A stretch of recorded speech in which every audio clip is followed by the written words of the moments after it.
How to fix Cash App borrow unavailable, you only get the option of repay. So why this happens is because you have an active or overdue balance.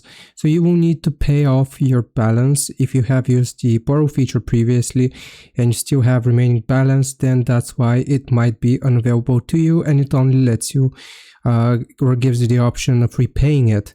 Now, another reason why this might happen is because of eligibility. So Cash App is going to reevaluate your status, and if you don't meet the criteria, then they might take away your borrow feature and you will need to repay your outstanding balance.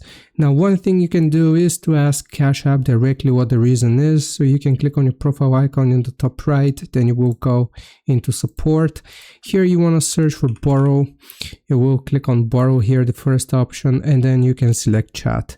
Here you can ask them directly why your Cash App borrow feature is gone and you only have the option of repaying it, and they will explain whether this just needs you or whether they need you just to pay off your loan and then you will be able to borrow again, or if your account no longer meets the criteria. I hope this video helps you out. Leave a like and sub. I'll see you next time.